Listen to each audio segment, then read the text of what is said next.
Hi, this is Brennan Davis from Bedrock Games and the Bedrock blog, and I'm just going to do a quick Q&A this morning. I had a couple of questions I've been meaning to get to. The first one is, what is Killing Aura in Righteous Blood, Ruthless Blades? There was actually a number of questions around Killing Aura, but I'm just going to generally answer that question because that informs all the other questions that I was being asked about it. But I talked with Jeremy about this because we both have two slightly different takes on it, and I would encourage people, if they want like the official Righteous Blood Ruthless Blades explanation, to lean more on Jeremy's take because his is more where it comes from, whereas mine is a little bit more of my own personal take on how I tend to handle killing auras in an RPG, including Righteous Blood Ruthless Blades. So the big question is whether it's like an actual aura, and officially, technically, it's an actual field of energy. And I asked Jeremy about it, and the main area that he was taking inspiration from, there's a lot, but he did a translation of Gideon's Ko's book Kung Fu, which I believe is also based on Jin Yong novels. It's sort of inspired by them. So that was sort of where he was getting his main idea about how to think of killing aura. And according to Jeremy, it's meant to represent really like how dangerous you are. But if you look at Gulong novels, the killing aura is more a reflection of the number of people you've killed. And so we kind of put both of those in there with killing aura and killing aura darkness. I don't know if maybe if we went back and we redid it, we might do it differently. But the basic idea is your killing aura is more based on level, and killing aura darkness is based more on how many people you've actually killed. So it kind of combines those two concepts. It is an actual aura that can be discerned, and Jeremy even sent me a link to something that he's translating where there's a story where you can knock down hopping vampires with your killing aura. So that's how palpable it could potentially be. The other thing to note is it's something that's generally only perceived by other martial artists. And again, according to the book, it's let's see if I can find the section here. Actually, I'm losing it. So it says, death hangs like a cloud over the heroes and experts of the martial world. As you gain power and kill enemies, you produce an aura that other martial artists can sense. And it gets into more detail on it, but that's the basic description. Now, the way that I've always kind of approached it is less of a literal energy field, and more of an agnostic approach to whether it's energy or something else. So I can give you a real world example of why I think this way.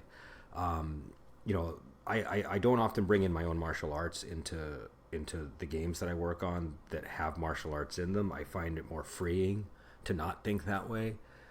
But I've had a number of experiences in different gyms, like boxing gyms and Muay Thai gyms and things like that, where you can definitely sense there's something about people that have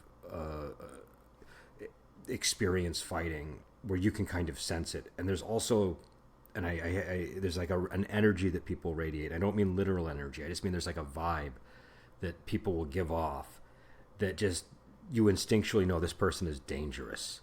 And I think that you don't have to be a martial artist to know what I'm talking about. I think people see this in the daily world.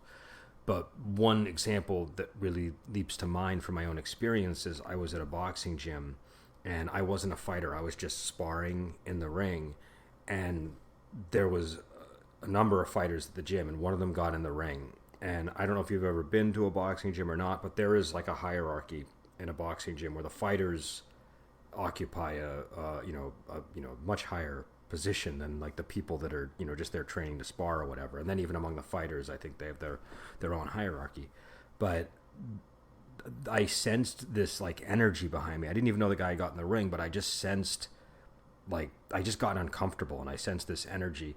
And when I finally looked behind me, I could see that this guy was angry, and he was a very experienced fighter.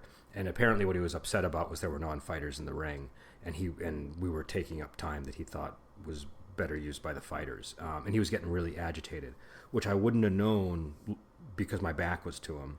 But I could sense it. And my personal take on it isn't that it's necessarily an energy field. I'm also not saying it's not, but I think that just as human beings, we pick up on these kind of things, and I think the more you get involved in martial arts and in fighting, the more you kind of start to pick up on these things. And it can be what I was talking about, but it can also be you just look at somebody and it's almost like you just have a sense of, how many, not exactly how many fights they have been in, but you have a sense that this person is weathered. You also kind of develop a sense of what to look at on a person. And it's not like you're piecing together data on a piece of paper, but your brain is, I think, subconsciously kind of creating an impression for you. And I think that's what I would interpret a killing aura to be in real life. And so when I run Righteous Blood, Ruthless Blades, I tend to do it in a grounded way, which is kind of a contrast to how I run Wandering Heroes of Ogregate. But I like running Righteous Blood, Ruthless Blades kind of like some of those really grounded new wuxia Shaw Brothers movies. And so, the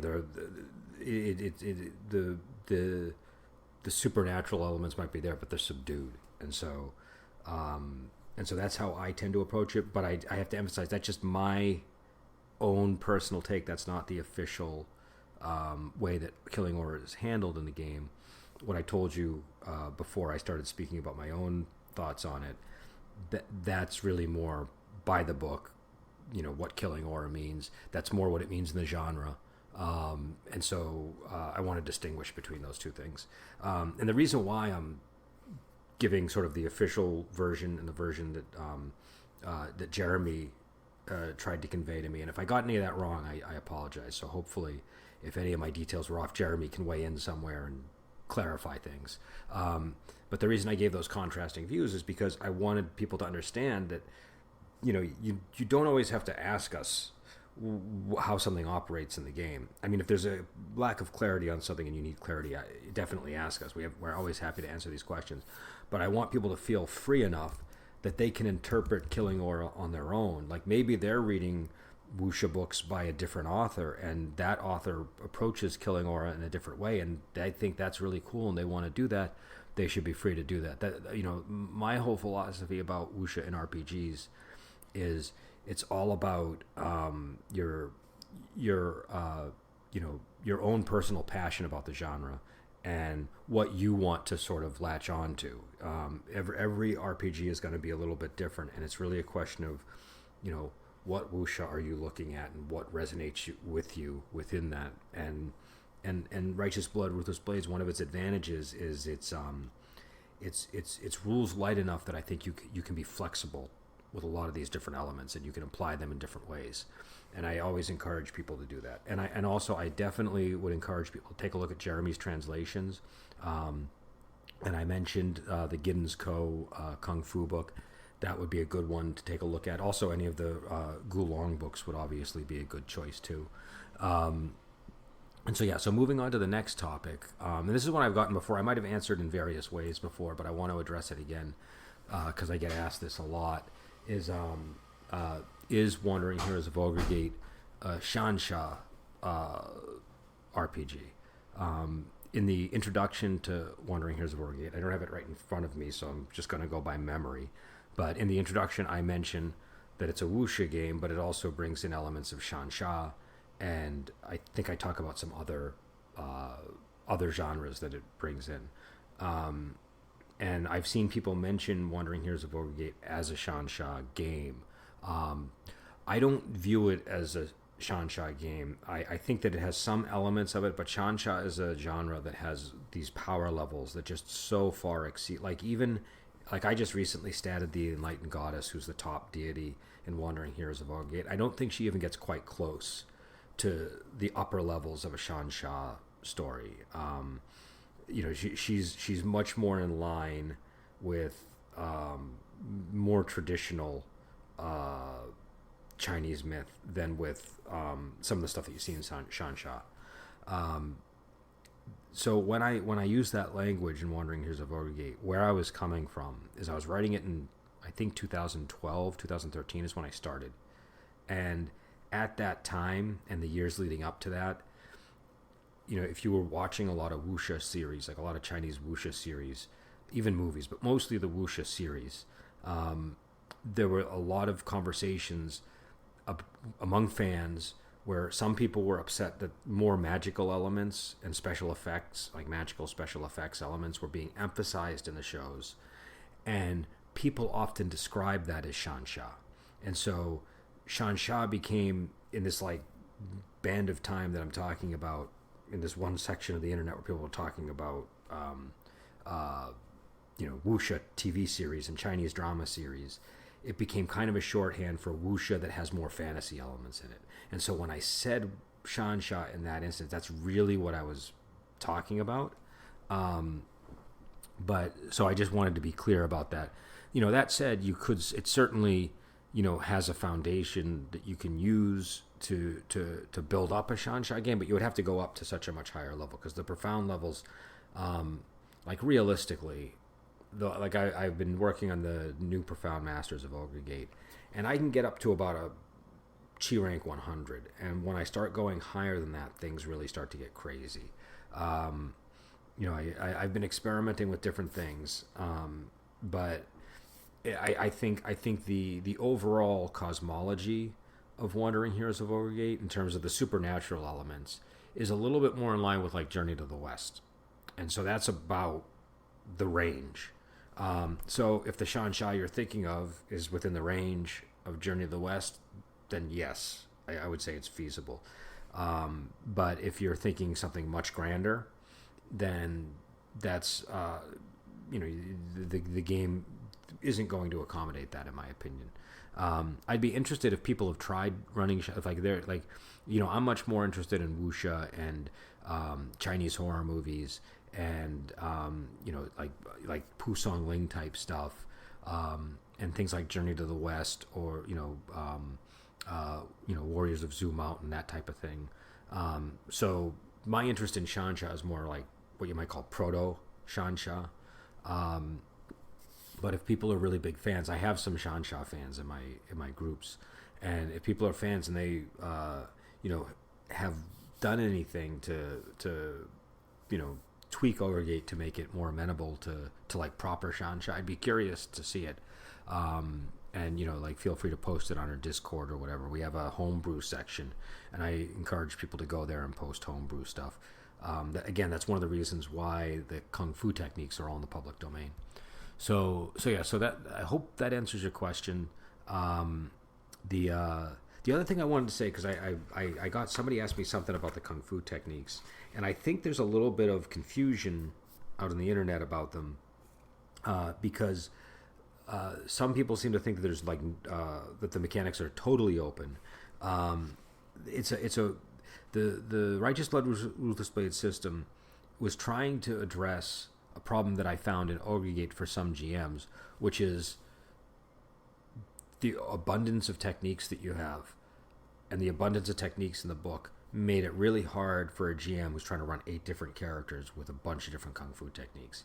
And so when me and Jeremy got together to work on Righteous Blood Ruthless Blades, one of the things that I was thinking when I went in was I wanted a wuxia game that wasn't as much of a strain on the GM, but still captured all of that stuff that I liked about what we had done with Wandering Heroes of Ogre Gate, and then kind of brought it to like more of a Gulong sort of dark and gritty style. And so what we did was, it's almost a little bit of a compromise between the kung fu techniques that you see in Wandering Hero of Ogre Gate, which is very individual, techniques that you take, and if you take all of the techniques that you want, you'll be able to do all the things that you want to do, and each one is like an individual power. Compromise between that and more of like a style approach to martial arts. But what has to be emphasized is it really isn't fully a style approach. The techniques or the abilities in Righteous Blood Ruthless Blades give very specific mechanical benefits, but they're open in the sense that if a player is creative enough in how they use them, the GM can apply them in different ways and assign modifiers or bonuses based on what they think is appropriate. So it's got that rules light rulings emphasis. And so that's what I think makes Righteous Blood Ruthless Blades work so well, is that you have the flexibility and the openness, and you do it all through rulings, and it and once you're comfortable with that, it works really well. But it still gives you it still has the mechanical heft. It's just that the mechanical heft is also open. It's kind of close to what we were trying to do when we first did Sartorius, which is we had these individual powers that did specific things. And this comes from Bill, by the way, but the idea was, if you have a power that involves fire, the GM should really be open to allowing you to use it in all kinds of creative ways if you want to. Anything fire related, say. So say you have, and I'm blanking on the name, but there's like an avalanche of flame ability in the Sartorius game. If you had that, we thought it was reasonable if you walk into a room and there are candles there, that you can just light up all the candles without having to do anything, because you have that ability to control fire. As an avalanche, surely you'd have the ability to light up some candles. And so that's the kind of approach that I was trying to encourage people to take with Righteous Blood Ruthless Blades. So again, I hope that answers everybody's questions. Feel free to send me more. I would encourage people to check out Jeremy's stuff. For any of these questions that get into the like more technical aspects of like where the things come from based on the language and the genre, I often go to Jeremy, and I may put something up on the blog about this, because he gave me a much more extensive response that got into like the Chinese characters for the term, and I'd like to do a write-up of that if I have time. It's just a question of whether I'll have a time during October. Also, before I go, there's a free adventure up on the blog for Strange Tales of Song Ling. I encourage people to go check it out. It's a Halloween adventure. It's about 8,000 words, so it's a pretty big adventure. I even play tested it. A lot of times when I put stuff on the blog, they're not necessarily going to be play tested if it's just something I wrote up and put up there. Some of them are, like, say, the Wandering Heroes of Ogregate, War of Swarming Beggars adventure, things like that. But if it's just something I just kind of thought up in the morning and posted, it might not. But this was one where I took the time to play test it in 2 different groups. And I think it's a pretty decent adventure. It's got my chicken scratch mapping and all that, but otherwise I think it's quite nice. So all right, I will let you go, and until next time, I will talk to you later.